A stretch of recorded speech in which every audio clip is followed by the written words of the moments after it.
So hey family, welcome back to my YouTube channel. I hope आप सभी अच्छे होंगे।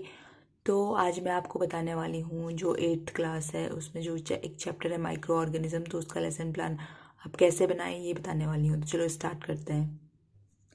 सबसे पहले आपको बनानी है ये टेबल। इसमें लिखना है दिनांक, कक्षा, वर्ग, वादन, समय, विषय और प्रकरण। ठीक है। उसके बाद विद्यालय का नाम लिखना होता है। उसके बाद जो होता है जनरल ऑब्जेक्टिव्स आता है। जनरल ऑब्जेक्टिव जैसे छात्रों को जीव विज्ञान के तथ्यों, सिद्धांतों एवं प्रक्रियाओं का ज्ञान प्रदान करना, जीव विज्ञान विषय के अध्ययन में रुचि उत्पन्न करना, वैज्ञानिक अभिवृत्ति एवं वैज्ञानिक दृष्टिकोण का विकास करना, छात्रों की मनन, चिंतन, निरीक्षण तथा परीक्षण आदि क्रियाओं का विकास करना, छात्रों की मानसिक एवं तार्किक शक्तियों का विकास करना। उसके बाद आता है विशिष्ट उद्देश्य। विशिष्ट उद्देश्य में सबसे पहला होता है ज्ञानात्मक उद्देश्य कि छात्र छात्राएं सूक्ष्म जीवों का ज्ञान प्राप्त करेंगे। बोधात्मक उद्देश्य में होता है कि छात्र छात्राएं सूक्ष्म जीवों के बारे में समझ सकेंगे। कौशलात्मक उद्देश्य में होता है कि छात्र छात्राएं सूक्ष्म जीवों के बारे में शीघ्रता से समझने तथा इसका चित्र बनाने का कौशल प्राप्त कर सकेंगे। ठीक है। इसके बाद आता है सहायक सामग्री। जो आपका TLM होता है वो क्या होता है? चौक, डस्टर, लपेट, शामपट और चार्ट।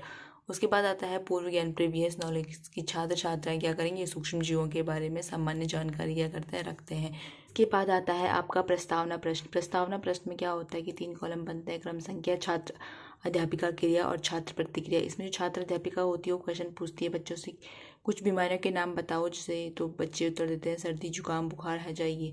सर्दी जुकाम बुखार मलेरिया जो है वो किस रोग किनकी वजह से होता है? तो बच्चे बोलेंगे जीवाणु, विषाणु, प्रोटोजोआ आदि। जीवाणु, विषाणु आदि को हम अपनी नग्न आंखों से क्यों नहीं देख पाते? क्योंकि ये क्या होता है? बहुत छोटे होते हैं। बच्चे आंसर करेंगे ऐसे जीव जो बहुत छोटे होते हैं जिन्हें हम अपनी नग्न आंखों से नहीं देख पाते हैं, क्या कहलाते हैं? तो बच्चे नहीं दे पाए, आंसर नहीं दे करेंगे। तो ये हो जाएगा आपका समस्यात्मक प्रश्न। ठीक है। उसके बाद आता है उद्देश्य कथन कि बच्चों आज हम क्या करेंगे? सूक्ष्म जीवों के बारे में अध्ययन करेंगे। आता है आपका प्रस्तुतिकरण। प्रस्तुतिकरण में क्या होता है कि ये कॉलम बनता है। इसमें क्रम संख्या होता है, शिक्षण बिंदु, अपेक्षित व्यवहार परिवर्तन, शिक्षण अधिगम परिस्थितियां, छात्र अध्यापक क्रिया, छात्र प्रतिक्रिया, शिक्षण विधि प्रविधि, सहायक सामग्री, वास्तविक अधिगम उपलब्धि। ठीक है। तो इसमें जो हमारा फर्स्ट टीचिंग पॉइंट है वो है सूक्ष्म जीव। इसमें सबसे पहले डेवलपमेंट्री क्वेश्चन पूछा जाता है कि जीवाणु, विषाणु आदि को देखने के लिए किस चीज का प्रयोग किया जाता है?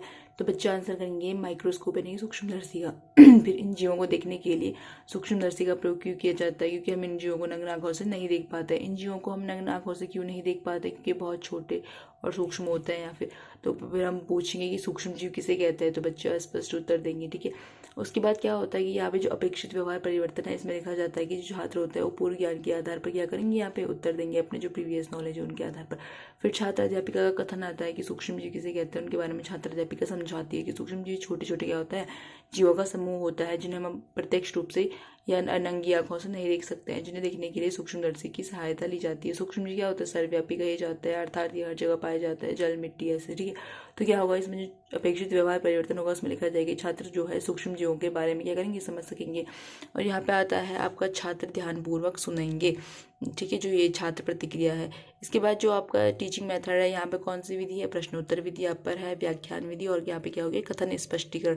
फिर एक इवैल्यूएशन टेबल होती है। इसमें बच्चों से जो हमने पढ़ाया उसमें उससे रिलेटेड क्वेश्चन पूछने पड़ते हैं कि सूक्ष्म जीव कहाँ पाए जाते हैं, सूक्ष्म जीव को देखने के लिए किसका प्रयोग किया जाता है। तो उसके बाद जो दूसरा टीचिंग पॉइंट है वो लिखेंगे हम सूक्ष्म जीवों का वर्गीकरण। ठीक है। इसमें पहले ही डेवलपमेंट्री क्वेश्चन पूछेगी जो छात्र अध्यापिका होगी कि ऐसे जीव जो बहुत छोटे होते क्या कहलाते हैं? तो बच्चे उत्तर देंगे सूक्ष्म जीव। तो सूक्ष्म जीव मुख्य रूप से कितने प्रकार के होते हैं? तो बच्चे उत्तर नहीं दे पाएंगे, स्पष्ट उत्तर हो जाएंगे। तो यहाँ पे वही लिखेंगे कि छात्र पूर्व ज्ञान के आधार पर क्या करेंगे? प्रत्यय स्मरण कर सकेंगे। उसके बाद छात्र अध्यापिका कथन। तो इसमें अगर आपने चार्ट बनाया है तो चार्ट प्रदर्शित करते हुए छात्र अध्यापिका समझाती है कि सूक्ष्म जीवों को मुख्य रूप से क्या होता है? 4 भागों में बांटा जाता है, जीवाणु, शैवाल, कवक और प्रोटोजोआ। ठीक है। उसके बारे में थोड़ा थोड़ा आप बता देंगे, जीवाणु के एग्जाम्पल, शैवाल के एग्जाम्पल, कवक के और प्रोटोजोआ के। उसके बाद विषाणु भी आप विषाणु के बारे में बताएंगे कि विषाणु भी सूक्ष्म जीव है, परंतु ये क्या होता है? अन्य जीवों से भिन्न होते हैं क्योंकि ये परपोषी में ही गुणन करने और शरीर के बाहर ये निर्जीव है, निष्क्रिय होते हैं, जैसे HIV, कोरोना आदि। ठीक है। ऐसे एग्जाम्पल दे देंगे बच्चों को।